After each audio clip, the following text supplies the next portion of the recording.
Shalom, salam harapan di dalam Tuhan kita Yesus Kristus. Hari ini kita akan belajar firman Tuhan yang terambil dari Injil Matius pasal 15 ayat yang ke-21 sampai ayat yang ke-23a. Demikian firman Tuhan.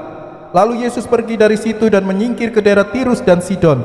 Maka datanglah seorang perempuan Kanaan dari daerah itu dan berseru, "Kasihanilah aku ya Tuhan, anak Daud, karena anakku perempuan kerasukan setan dan sangat menderita." Konteks ayat ini berbicara mengenai perempuan Kanaan yang percaya. Ia datang kepada Yesus dalam keadaan yang sangat-sangat sedih, karena selama ini ia melihat anaknya perempuan sedang kerasukan setan dan sangat-sangat menderita. Ia berseru, "Kasihanilah aku ya Tuhan, anak Daud."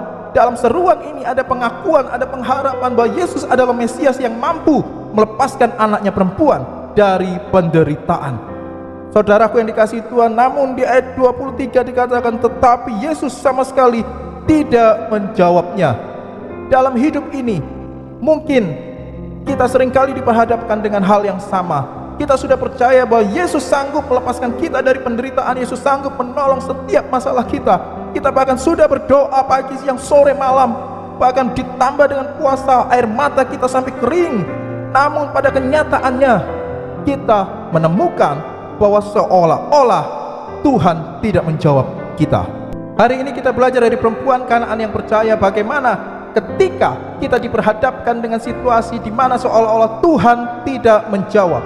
Perempuan Kanaan ini tidak menyerah ketika seolah-olah situasi sedang mengintimidasinya. Ia tidak menyerah ketika Yesus tidak menjawab. Ia tidak menyerah ketika mungkin ia melihat para murid tidak menyukai ia mengikut Yesus.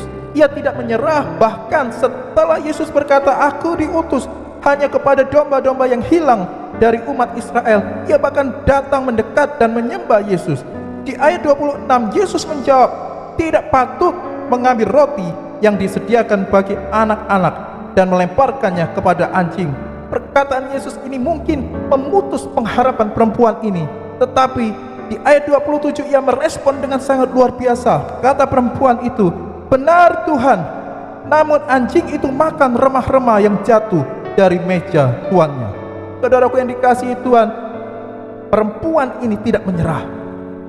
Dan di ayat 28 Yesus memuji iman perempuan Kanaan ini dan menjawab pergumulannya. Saudaraku yang dikasihi Tuhan, ayat 28, "Hai ibu, besar imanmu, maka jadilah kepadamu seperti yang kau kehendaki." Dan seketika itu juga anaknya sembuh. Saudaraku yang dikasihi Tuhan, hari ini seberapa berat bebanmu, seberapa kering air matamu, seberapa lama engkau menanti, ingatlah, jangan pernah menyerah, tetap fokus dan setia kepada Tuhan. Dan yang kedua, tetaplah rendahkan dirimu sepenuhnya kepada Tuhan yang berdaulat atas hidup kita. Dan yang ketiga, tetaplah yakin bahwa Tuhan mampu menjawab setiap pergumulan kita, setiap persoalan kita menurut rencana dan kehendaknya. Tuhan Yesus memberkati.